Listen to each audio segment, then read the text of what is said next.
Hi,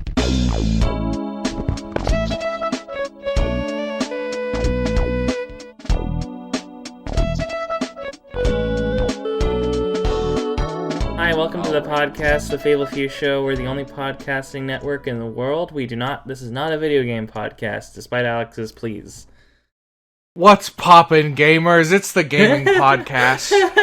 No, it isn't. It is now. It is not the gaming podcast. This is a ruthless takeover. What do you mean? What are you gonna do to my podcast? He's taking I'm podcast. gonna hostilely take over your podcast and replace it with video game schlock. How do you intend on doing that? The other day I purchased a city builder, and I'll tell you about it. And now we're stuck here. Oh, really? Yes. Okay, what did you do in City Builder? I bought a game that I once pirated in 2015 and felt bad about, and then purchased in the future, called Banished. It's an indie city builder where it's like you're like a group of people that were banished from your civilization, and you have to make a new start. And it's very medieval in its stylings, and it's fucking hard. It's one of the hardest city builders I've ever played. It's ruthless. Where like after like 10 minutes of gameplay, you could just completely shatter your colony and you lose, and you have to start from fucking scratch with a new colony. It's like only this 10 minutes. Yeah, or sometimes a decision you make hours ago will come back to bite you in the ass permanently, and everyone will die of like drought, and you're like, oh. Okay. Why did you feel bad pirating it? Because it was an indie video game. Well, that's not necessary. Fuck AAA. But if it's indie games, I feel bad. What if it's Scott Cawthon? Maybe. Maybe. That's a maybe. I mean, a maybe. I just wouldn't pirate. I just wouldn't pirate that because I'm not interested. I just don't give a shit. Nothing else about the man relevant? I don't know anything about him, and I don't want to know anything about him. He's transphobic. Oh, okay. Wow. Good. Great for him. Anyway, back to never thinking about him again, so he rots in significance. Oh.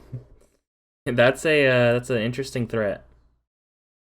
Yes, but deserve And it for there's nothing he transphobes. can do about it. There's nothing old Scotty boy can do now. But come on, he created Purple Guy from Five Nights at Freddy's. The buy. It's I the have done my buy. best More to to that. know. I've done my Markiplier best did to more to learn that series than as Scott little did. about Five Nights as possible. But he's the man behind the slaughter, like the living tombstone song. None of I'd that rather makes any continue sense hanging to out me. with my cool friend Toby Fox. Toby Fox cool. is pretty great. I'd rather hang out with him every day of the week. I am real Then, life like, friends spend with 5 Toby minutes Fox. speaking to Scott. I am not joking. Please take me as seriously as possible. Yes. Yes. Same. Your best friend Turn my Toby microphone- is Foxius. I was paranoid That's his about full my name. fucking waveform. My waveform. Your My waveform? waveform. It's fine What's now. wrong? What's wrong with your waveform? It's fine now. I just turned the decibels down a little bit. What's wrong with your 'Cause when I waveform?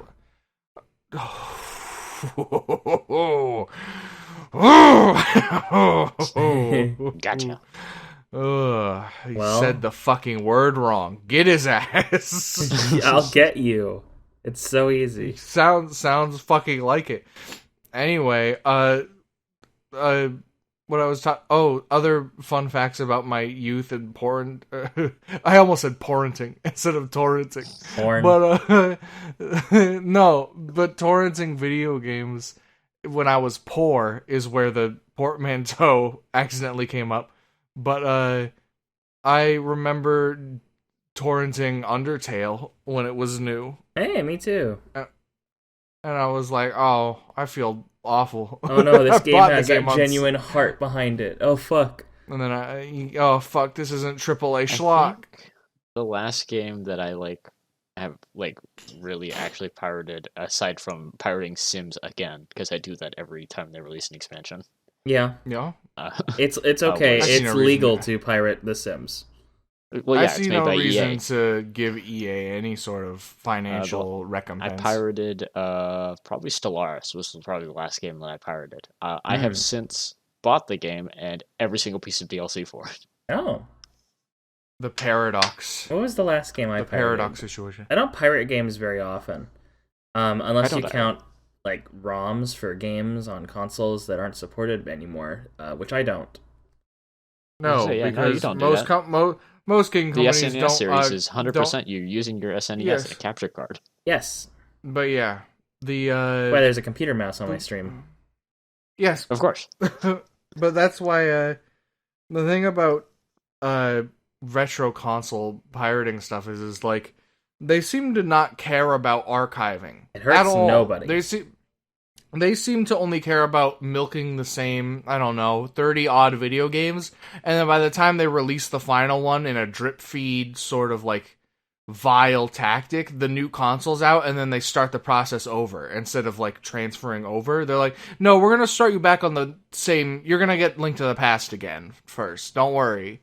I think And then They're maybe gonna if you're release lucky, Ocarina we'll. of Time again. And then maybe if like the Mother series anniversary rolls around, we'll give you Earthbound again. so. I think part of it is the video game companies are like the emulation is like a dirty word. So they Yes. like create their own emulators that aren't called emulators in house No, every time. no. Yeah, God. they call them like virtual consoles or something. Yes. Exactly. It's In fact, just I an think emulator. that's what they call it. I But think they that's what Nintendo they calls it. build it from scratch, which is why you get stuff like the Mario 3D All Stars with like all of the glitches of like early GameCube emulation. Yeah. Yeah. When it's easy to not do that. It's easy to not screw that up because there's years of documentation that just aren't being utilized in any way. I just think that AAA video games should like have a serious error and then everything collapses. No, that'd be fun. Like You just need to a real burn the crash. background and start over. I think AAA video gaming industry needs like an actual like apocryphal event that takes them back to like ground zero. Really? And I they're think like that shit. Now we gotta I think that we're on the way to fucking something like that. With Yeah. Activision's actually not releasing a Call of Duty game this year. Is it In the because first sales time for in, like, Warzone were so 15 bad, or years. because they want to turn Warzone into a bigger thing? I guess it's because they're realizing that no one wants to buy the same Call of Duty game every year. So I guess they're taking the time to do something else. That's actually like a good thing, isn't it? In theory. Yeah, because that means that EA is learning. Or Activision is learning, sorry. No. EA's still not learning. They're not learning. They're just getting by with the mistakes that they've been making. They're not learning quick enough. Yeah. Yeah, they are learning, just not fast enough for anyone. And also learning the wrong lessons. Yes. Also that. Regularly learning the wrong lessons. Did you guys Like see Ubisoft. that? Did you guys see that fucking post that was like, it was like propaganda from Blizzard to talk about like beware what like unions prey upon, and then it just listed like insultingly characteristics of people that would be in a union. Like, God, I wish I That's could pull really it up. funny. It was one of the funniest things ever because they're just like greedy slobs and shit. Let me go ahead and see if I can't find like an article that talks about it so That's we can Yes. like insane. link it. Because, yeah, it's like, you don't want to join a union. Like, look at what the union preys upon, and it's like people that don't want to work and shit like that. It's written so venomously. Are you from the 1930s? It felt, yes, that's what people literally comment is like, this feels like union busting propaganda from like when unions were new. Yeah. And yet it still happens with like Walmart. Yeah. It's true. Evidently now Blizzard. Well, any company that has the threat of mass employee unionization is going to worry about that. It's truly an insane world we live in. Yes. Truly. So what'd you guys do this weekend? What did I do this weekend? This weekend I Yeah. went to work, and I rode the bus Oh. most of those days. Hmm. You know, because that's what I do. I don't Okay. remember what I did this weekend. I played Path of Exile. That's what I did this weekend. Oh, yeah. That would lead to a gray spot in your memory. I got into Civilization 6. I hate you. I still want to buy it. What? What? What did I do? You have Civilization 6 before I got it. What? I still want to play Civ 6. I've had it forever, but me recently a the copy. DLCs or no, I already bought it twice because I wanted to play it with Julia, our friend, You didn't think and I about, had to get it on. You didn't think about me? Well, for one, Civilization 6, the base game was like $6 on the Xbox store, and then like the DLC nice. wasn't the DLC. All of the expansions and stuff was like an additional $15. So it was like great. And then like recently, like the expansions went sale on PC, and I bought those because I already had the fucking game from another Steam sale. So I have it now on Steam and Xbox. Is it any good? Yes, with the much like Civ 5 and almost every Civilization once they figured out how to do expansions, the game isn't good, and then like a year and a half later when the 2 expansions come out, it is good. Fire Access / 2K. I'm probably gonna put a big highlight marker on the 2K part. Them publishers be fucking greedy, but there's just like 6 planes flying over, huh? Yeah, well, I can hear that shit through my headphones. I can also hear it. Yeah, if I can hear it through my headphones, that's a bad sign. Are you coming to land on the street? Evidently. Anyway. Civ and all of its DLC is $100 on Steam. Yes, the sales are over. But the game is good, and I want more people to have it and own it with the expansions, because guess what 2K did in their glorious wisdom is that if you're going to play in a multiplayer lobby, say there's 4 of you playing in a multiplayer lobby, if 3 of you own the DLC and 1 person just has the base game, it goes to the lowest rung of the ladder and everyone plays on the base game. That's always been the backwards. case. Because didn't 5 do something do the opposite of that? No, 5 did that. Oh, it did? I thought 5 did the opposite as well. I played 5 for years. I'm just insane. If you didn't own the DLC, you didn't get to multiplayer. play. If you couldn't play with people who had the DLC unless they turned it off. That's insane. That's always been the case for games. That seems like that. A really bad idea, because every other game with multiplayer features that have DLC content, they do it the other way, because that's just what makes sense. No. 2K, baby. But the thing is the expansions introduce like new mechanics. The game can't function with the expansions gone if you like with 1 person not having those expansions. Right, but because those mechanics don't exist at all on the base game. Like for instance, if you're talking about Civ 5, like religion and tourism didn't exist before Brave New World and the other one, Gods and Kings. Right.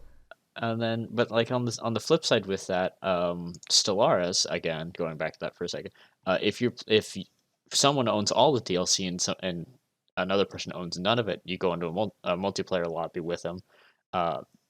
The person who doesn't have all the DLC will have it for that game, but if they save a local copy, they won't be able to launch it until they buy the DLC. It just won't let them launch the game because they don't have that content. You're talking about a game studio that seems to actually give a shit about player experience. Paradox Interactive. And that's the grand strategy granddaddies. Yeah, Paradox cares, and 2K does not. Yeah, Paradox cares. I'll never be able to understand their games, but they care. It's because they're one day I'll learn one day I'll learn Europa Universalis. I say as I load up Civ 6 smiling. Yeah, I'll never play Hearts of Iron because it's a nightmare. I'm sure it's fun for someone. But yeah, I want more people to play Civ 6 with, because I think that I want to play it in like a lobby where it's like 4 of us together as a team trying to beat like deity level shit. like 4 AIs or like 18 AIs all at once. Yeah, it's like all like us as a team versus like they're all individually on their own and they're all on like deity difficulty and we just have to survive. I mean, but yeah.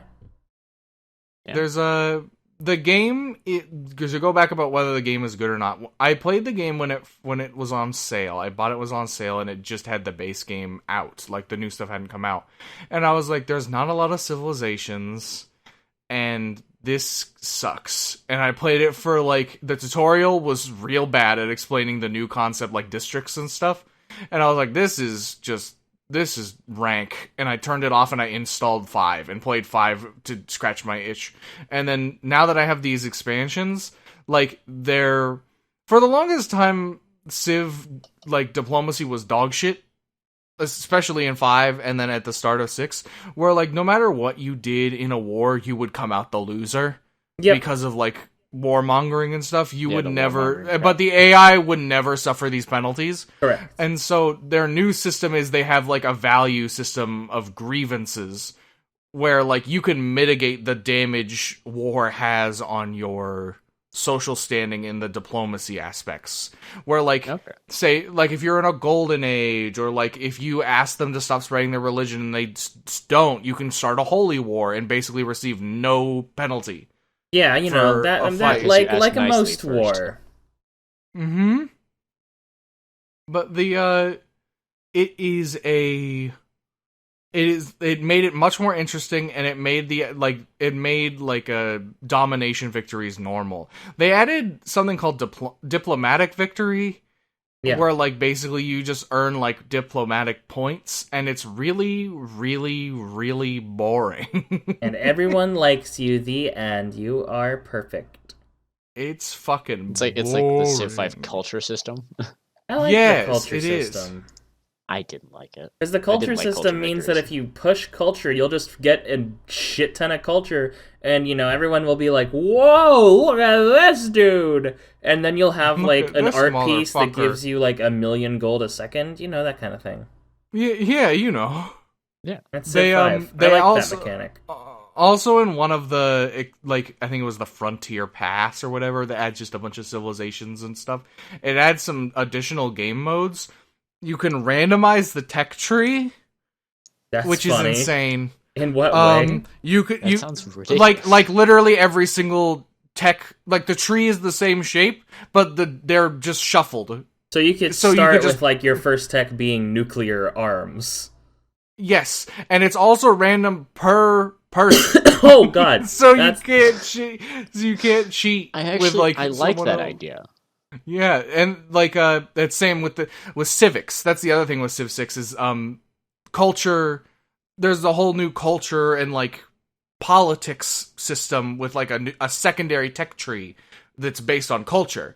So you have a reason to go into that besides the victory, as opposed to the kind of half-baked one in Civ 5. Yes, and so like it's a text tree, and like as you go along, you get to pick different cards that you unlock that you slot into your government, and depending on the government you pick, you get different category slots. Mm-hmm. So like say if you pick like like fascism is just one of them, and it's just like you have like 3 military card slots and like no mercantile or like no governor slots or something like that. There's like as you progress they get more and more cards, and it's a good system. The tutorial is bad at explaining most things in that game that are new, and I hated it. Mm-hmm. I had to go watch some guy, which I enjoyed watching his videos, explain how the game works, and I was like, oh, okay, so all the changes were actually good. They just did a horrible job of like introducing it to someone who played like 600 hours of Civ 5. Which is most people playing Civ 6. Yes. Nobody picks up Civ 6 as their first Civ game. No. Unless somebody convinced them to. But yeah, that game is very good, and I would like more people to play it with. I got back into Sea of Thieves. Oh, I want to play Sea of Thieves, Alex. We should play some, because I'm in the season. I've been doing the season pass shit. Yeah. And I get a couple more levels in that bad boy, and I can get a whole damn ship cosmetic upgrade that looks fucking good. Sea of Thieves is on Game Pass. It is. And I'm paying for Game Pass. You are. Yeah. I am paying for Game Pass. Good luck with that computer. I mean, it probably will run. That's Sea of Thieves? That shit ain't optimized at all. That shit runs like dog shit. It's at least the Steam version. I assume it's the same executable. It has to be. But it's probably the same on Game Pass. But yeah, that game, it like once I got it onto a solid state and I close everything but like Discord and the game, and like I give it like literally my entire computer's. Oh no! Well, I better get to it. You bet. Yeah, they're adding a new system for story stuff where it's like seasonal content that they slowly drip feed. Like currently, there's like a week left of the current mission. They're like the old story missions where like you do like a voyage basically, and you do a little story beat. But instead of having like going from island to island and just go clicking on a book, it's like a seasonal thing that's affecting the world. So like some islands are like shrouded in mysterious spooky fart clouds, and you gotta go talk to some ghosts. And then like after you solve it, it's like tune in 5 weeks when we release the next part, the next chapter. Part 2. Yeah. I do like games going more into the free season pass type thing, because Deep Rock also did that, and it's good. Deep Rock is so fucking good. I need to play more Deep Rock. I recently got into Deep Rock with Julia, and we just keep saying rock and stone. We can't stop saying it. It's the dwarves. It's the dwarf madness. Yeah. A lot of good video games, also published by Coffee Stain, as the Satisfactory developers, and also the Goat Sim developers. They're all over the place, aren't they? Yeah. I didn't even realize that it was the same dev team. Yeah, they've gone places. Coffee Stain's got their fingers in a bunch of different pies. Yeah, they're developing things and actively publishing at the same time. Yeah. What else what else? Oh, I streamed a couple of times because I started playing Chibi Robo. Epic. We're just streamers. That's so. Yes, we're streamers now. We're Ninja. Ninja was actually a conglomerate. Blevins? Yeah, it's actually a conglomerate hive mind. Blevins is just like a meat puppet. Really? I had no idea. Oh, you haven't had a chance to like Evangelion, like hive mind, like host the inside of Blevins yet? You know, you haven't had your turn. I can't. You gotta get a ticket or something. I can't say that I have. It's a wild ride. I also can't say I have any idea what you're talking about. But you're not a streamer. Oh, you're not a streamer. You don't have access to the hive mind. I don't, not yet. One day I'll get to do Germa, and that'll be crazy. That'll be a crazy day. Oh, really? Yeah. Is that why he's one day you just become Germa? Is that why he's like that? Yeah. Yes. It all explains it. It explains all of it. Okay. As long as it's explained. As long as it's explained. Tyler. Another what's it called? Yeah. Like jump in game developers is the Crypt of the Necrodancer devs. What do they do? Oh, what are they doing? They're making a game called Industries of Titan. Oh. Okay. And it's a modular city builder, like it's a city builder that's like a sci-fi. You're on Titan, the moon. And it's a like cyberpunk sci-fi like city builder. But the neat thing about it is you can go, like say you put down a production building, you go inside of the building and you make like a Factorio logistics network of what it's producing. And depending on how efficiently you make it is how efficient the building is. Okay.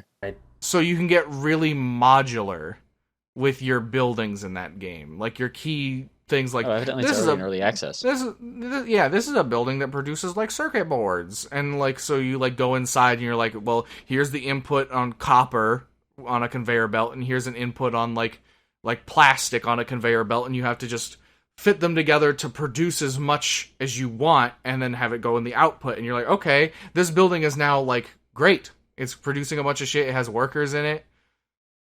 So besides being like a city skylines city builder, it's also that, and then you also have to like defend yourself from like space pirates battleship and combat. Yeah, you can like make modular ships and stuff too. It's very interesting.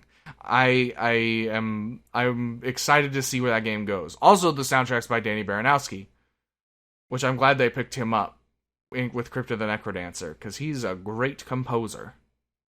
He's good. Too good. Gotta take him out.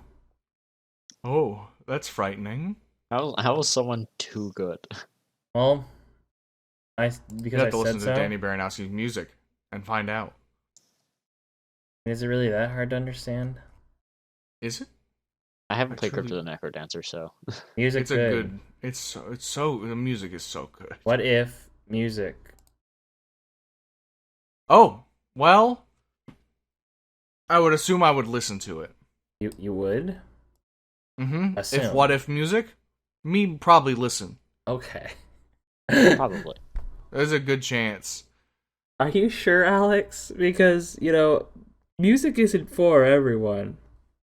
I will listen to every single song in existence. Like some sort of... Yeah, alphabetically. I will review every song in existence.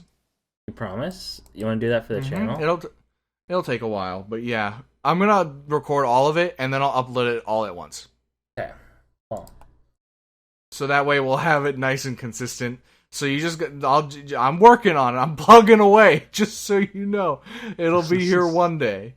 Eventually. Once I get to that last Z, it's over. Oh, something else I picked up on sale. Sunless Skies. From the Sunless Sea developers. Oh, yes. I'm really excited to play that game, because the first game fucking enthralled me. Right. Oh, I know it's hard to lose control of yourself like that. It's a good thing. That game is like reading a really good fucking book. You were enthralled. You got taken over. Yeah. Yes. Lost control of your body. I was compelled to play more. Sunless Sea is good because it mixes that like horror, like eldritch horror, like nightmare situation, and then like every once in a while you go to an island and it's like, this island is full of sentient like bees, like sentient like rats and like what are those little tiny gerbil creatures? There's a lot of them. They're got pygmy in the name. Guinea pig? Oh, yeah. It's a guinea pig. Yeah. How'd you get pygmy out of guinea pig? I don't know. Because I think they're called pigmotes in the game. They're not called guinea pigs. Okay. But just like the sentient rats are called like Rattus faber, I believe, or Faber, Faber. But they're two warring factions, and one of them is like a Roman like military state, and the other one's like medieval like lancers, and they're just like, choose who will claim this island, and you're just some sailor from like underground London, and you're like, huh? You can just talk, some dude. You can talk, and then like you just keep coming back, and they're like, sire, should we commit genocide against the rats? And you're like, what? I was gone for like 10 minutes. No. And then you go to the other, you say no. You go to the other side of the sea, and you're like, okay, what's over here? And they're like, oh, sentient monkeys that are building like flying machines that are trying to destroy London with war. And you can like roll up your sleeves and be like, okay, I'll betray it. I'll betray my home country. Fuck it. Let's monkey time. And then, or you can be like, oh, I gotta go tell mom about time. Let's monkey time. Or you can be like, oh, hell no, I'm gonna tell mama about you. And you just sail right back to London and be a tattletale. What would you pick? That game is good. I picked the fucking monkeys.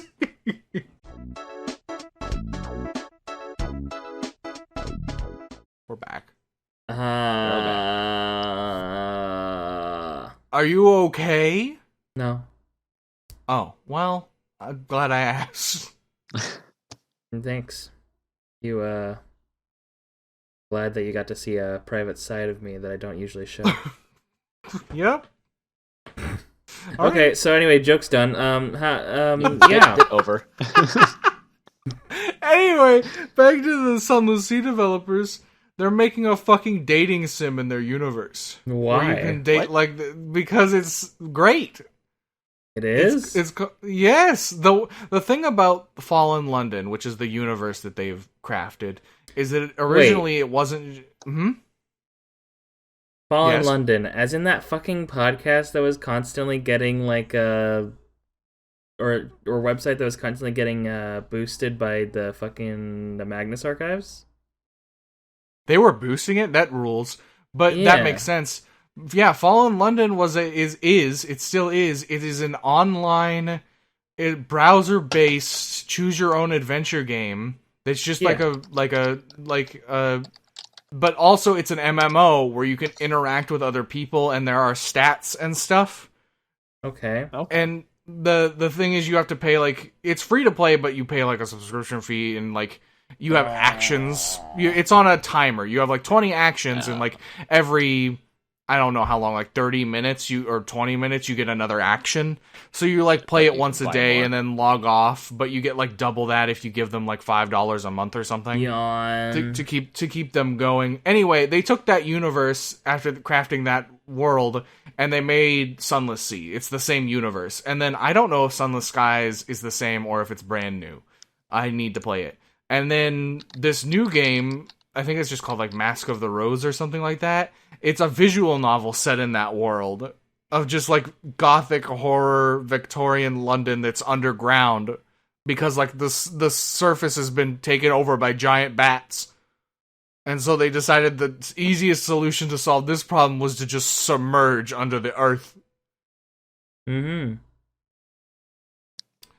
But yeah, those games are incredible pieces of writing, and I heavily steal a lot of ideas from them.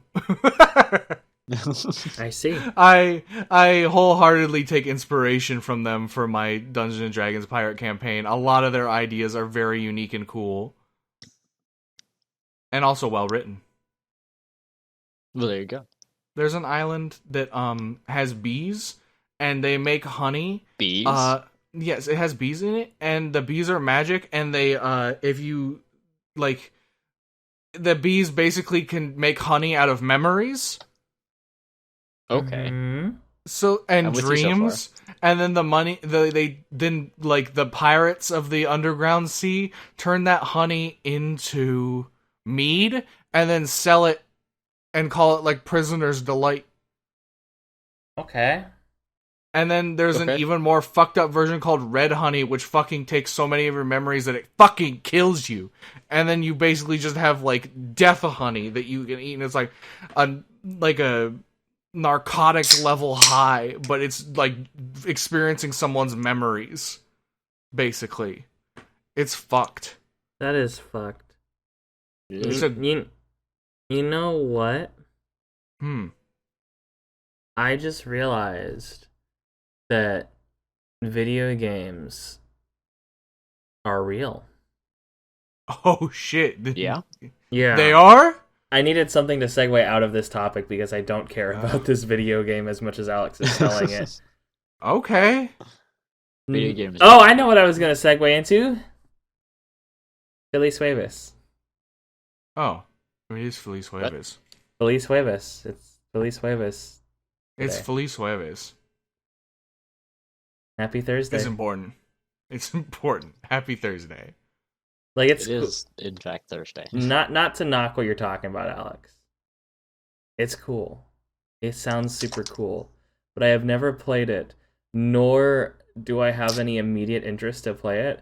So it's like a guy explaining the D&D session they were playing into you. Yes, I understand this. Everyone should play this video game, though. The end. Okay. Feliz Jueves. Feliz Jueves. What is with Feliz Jueves picking up as like a meme out of nowhere? I don't know, but I don't know what you're talking about. I've never heard of this before. Do you use Tumblr? No. There you go. That explains everything. That's your problem. I use Tumblr because I'm a Tumblr girl. And, Tumblr girls, you know what reputation they have. Yeah? Go on. Yeah. Explain to us in graphic detail. They have big dicks. Okay, 1. Next. They are trans. Alright, next. That's 2. Give me 3 more. They love jueves. Okay, that's 3. 2 more. They are chronically online. Yes. Next. And are full of mental illness. Nice! You got them all! You did it. We can't do that. Square Enix will have our ass. Well, we can do it. We just have to have less than 6 seconds. Yeah, that's true. You've gone over 6 seconds. We're doomed. Well, it is 33% different, so I think we're okay. Okay. Are you guys familiar with Tumblr culture? Yes. I don't know if the culture's changed, but I'm familiar with what it was like a year and a half ago. Well, today's culture is Feliz Jueves, so I think you're busted. Oh. So do you guys remember Sonic for Real Justice? Of fucking course I do. Do you remember? No, I don't. Do you? Well, I'm not going to talk with you about it. Then I'm going to talk with Alex about it. Anyway, Alex, well, I guess I have to explain for the audience who don't know what Sonic for Real You could Justice just gaslight is. Gatekeep Girl Boss. You know you could do that. I could. But I also care about our analytics, and I don't want people clicking off because I talk about Sonic for Real Justice. Can you imagine that we, like, alright, we're gonna talk about Sonic for Real Justice. If you care, look it up. And then, like, everyone leaves. This transgression was too much to bear. This was our final crime. This is the end of the podcast. Yeah, they could stand for me being mean and cutting Alex off, but Sonic for Real Justice? Oof. So... Long story short, Sonic for Real Justice was a blog that out of nowhere got really popular because there was a constant infight between the different mods of the blog. Notable events include the time where Mod Tails closed the Ask Box and Mod Amy got mad because the Ask Box was closed and one of the rules was that you can't close the Ask Box. And then Tails goes, "I'm sorry." Actually, no, you know what? I'm misremembering this one. This was Silver. This is Silver who did this. It was Silver. Silver closes the Ask Box. And then Amy's like, "What the fuck happened?" And then Silver's like, "I'm so sorry. It was just so much. I was so nervous." And then Amy goes, "You haven't even fucking posted anything. What the fuck?" And then they kick him out. And everyone's like, "Justice for Mod Silver." It was like a popular tag at the time. And then a whole bunch of other stuff happened. There was the time where Mod Sonic and Mod Knuckles had an argument and changed themselves to Super Sonic and Hyper Knuckles. And this is a whole as they are wont to do. As they are wont to do. The blog's theme changed to Super Sonic during that, and then it changed to Dark Sonic. It's a bunch of nonsense. Anyway, it was all fake. Oh. None of it was real. See, I didn't hear that part of the story, but that's usually the part where everyone tuned out, right before. That makes sense. They came out and said, "Oh yeah, no, this was like a joke parody of how these kinds of blogs are." It was there really are blogs like that. It was the Harry Potter fan fiction. the Raven Way. That one is that's real. Oh, I thought that was a fake one. I thought the author came out and was like, "No, I did this as a joke." No, there's been several people who have claimed to be the author, which is why it doesn't really. There's really no way to know. Like, there's been like 5 different people who've claimed to be the author. The most notable one was somebody who was claiming to be the author for like book clout.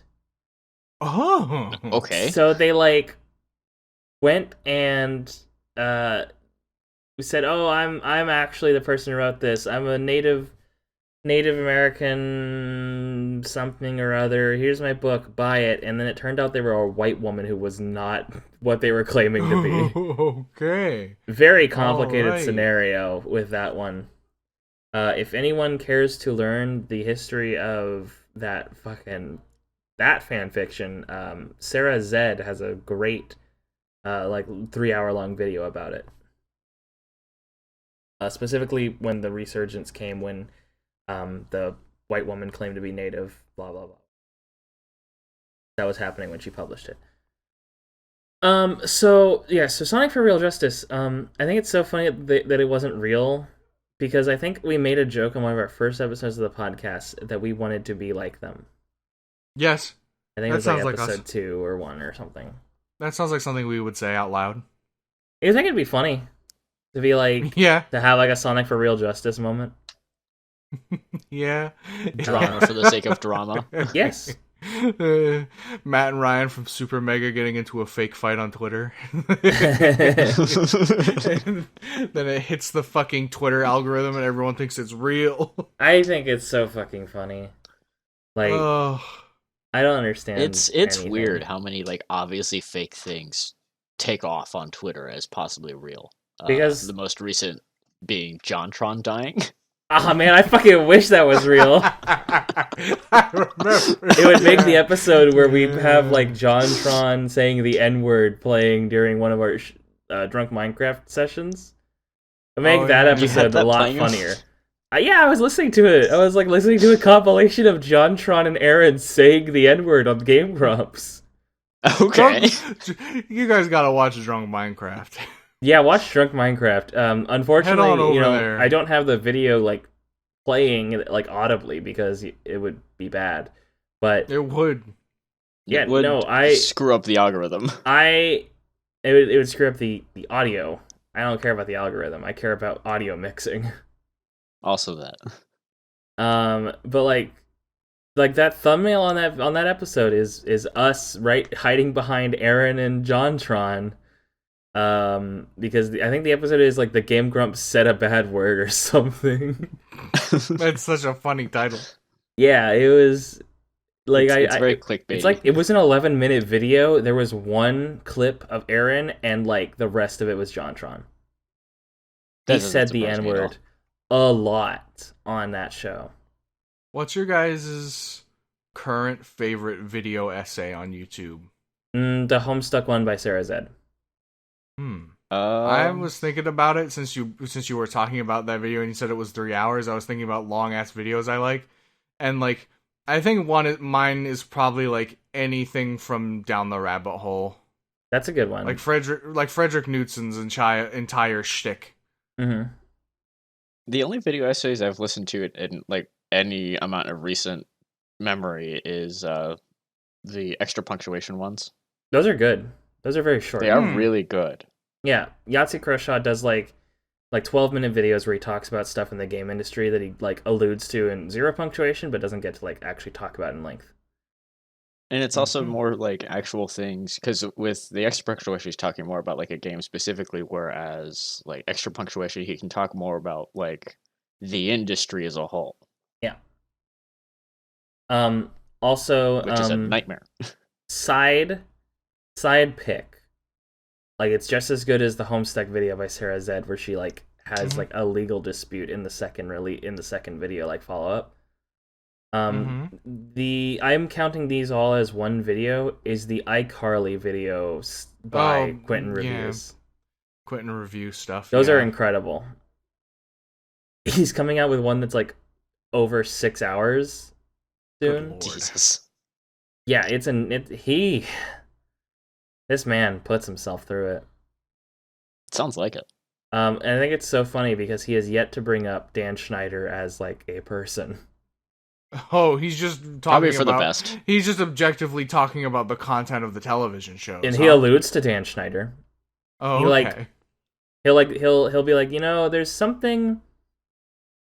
There'll be like an episode where there's like a foot thing, right? And he will very, very coyly like talk around Dan Schneider. Around. Hmm.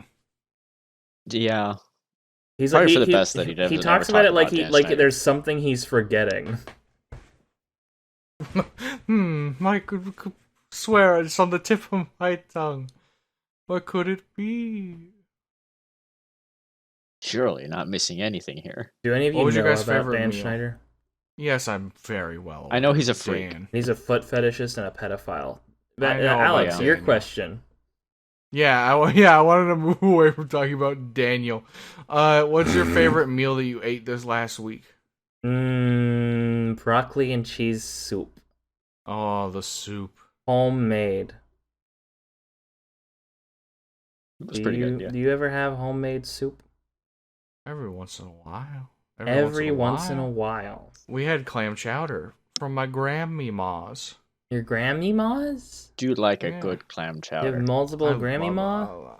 I have 2. Count them. Wow. That's a lot of grandmamas. Yeah, one for each side. One for each hand.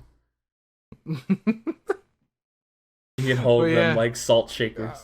I'm a sucker for clam chowder or dip. I'll eat that shit. Clam chowder's very good. Except store-bought clam dip. That's all. Ugh. Yuck. Yuck. You know, they don't put any goddamn clams in it. I don't like clam. They don't. Oh, you sorry fool. I don't like bivalves. They're like snot. I'm gonna turn you into a bivalve. You don't eat this fucking dip. Because I'm not a huge fan of oysters. Huge fan of oysters, huh? Not a huge fan of oysters. You know what I like? Lobster bisque. Oh, lobster. Oh, yeah. A good lobster bisque is just soup. Tastes like lobster. Yummy. You ever think about turning into some sort of aquatic creature like an animorph? Well, I have now. I don't. I think about turning into a slime girl. Oh, okay. You think about... Okay, that's yours? That's your animorph transformation? Okay. Yeah, I turn into someone's wet dream. Okay, congratulations. Yeah. I've just thought about being an isopod. Any specific isopod? Slime girl, Alex. How about an isopod, though? I don't think about turning into the most sexual motherfucker in the ocean, I'll be honest. Yeah! So I figured out what song it plays in that specifically. I knew what it was. I knew I knew who it was because it's Tatsuro Yamashita, who is a notable city pop artist of the 1980s in Japan. Tatsuro Yamashita's song "Shine" is what plays in the most sexual motherfucker in the ocean video. Hell yeah! You ever want that song? That source. If you want another obscure pick for audio sources, there's that one Tumblr post where it's like the picture of like a girl Wojak in a shower looking sad. And then there's like a thought bubble of like a fish with headphones wiggling back and forth, and it's got like this funky retro song playing. I found it's from some sort of 60s vintage Italian comedy source, and I found the song, and it rules. I literally have to go look at it now because now I have to source it. You gotta put it in the description now. Because I feel like it's on the same level of Spanish Flea, where it's just kind of like that song that like gets stuck in your head, but you're like, I have no idea what it is. It's the YouTube video is a topic YouTube channel from Armando I'm gonna fuck up this last name. Trovaili. Trovali? Anyway, the song is Magnifico Cornuto, in parentheses M11. I see. But that shit fucking rules. I love that song. That Tumblr post exists strictly to post that audio, and it's correct in doing so. That's some good, just blank head elevator music. Yeah. Lily, hit us with a topic.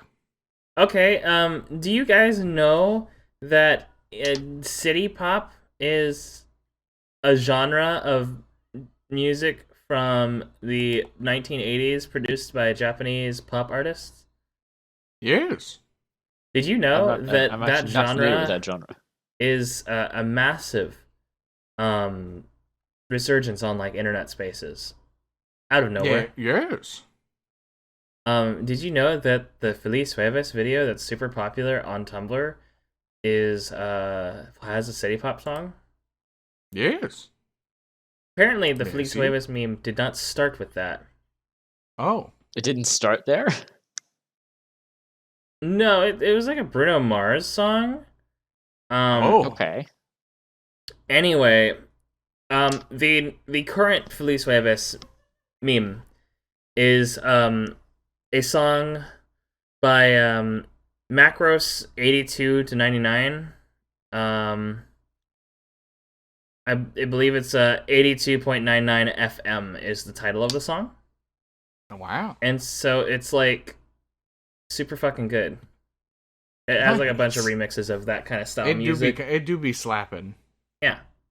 82.99 FM is like one of my favorite songs because it's like a big it's a big mashup of like those kinds of songs with some English songs in there.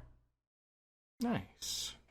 Overall, I just kind of like the 1980s pop movements of the time because like they're so fucking bizarre. Yeah, that shit do be pretty good. Yeah. And I've been listening to a lot of it because it makes me happy, and also because I'm working on a 1990s themed D&D campaign setting. Ooh. Real nice. Yes. Yeah. I've been doing a lot of art, which you can see at my on my art Twitter, Lilith Moth. I've been doing a lot of art for concept art, drawing fantasy races as at like in fashionable clothes from the 90s. I've drawn an elf, an orc, and a tabaxi. It do be looking good. Yes.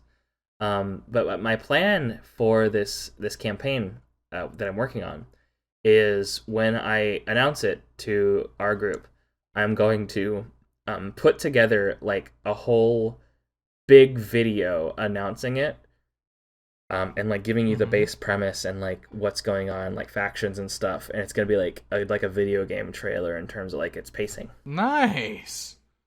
That sounds really good. It is. I look forward to it. It is something that I'm going to be working on and off as a personal hobby, because a 90s D&D campaign is very funny. At one point, Kaylee gave me a character idea. Technically. Two different ones, but her first idea was a conjuration wizard whose spell book is a Game Boy, and all of the different spells and summons are different cartridges, characters, and abilities they pull out of the Game Boy. That's fucking sick. Okay. Yes. The other one they came up with was a half-orc gunslinger, ex-military mom in her 40s that is a huge gun nut and comic book nerd. By day, she runs a mom-and-pop thrift store with her girlfriend, but by night she becomes a vigilante who fights injustice on the street while her girlfriend gives her alerts for crimes to intercept on a stolen police radio. Hell yes. The idea of fucking sick. I think the reason why I'm so fascinated by like the 90s as a specific setting is because analog technology was just starting to get phased out, but it was not like gone. In fact, it still had a huge aliens. It still had a huge prominence. Whereas digital machines were, in a lot of cases, unreliable for the work the analog still did. Yes. And That's also, some good like, shit. the 90s had good music.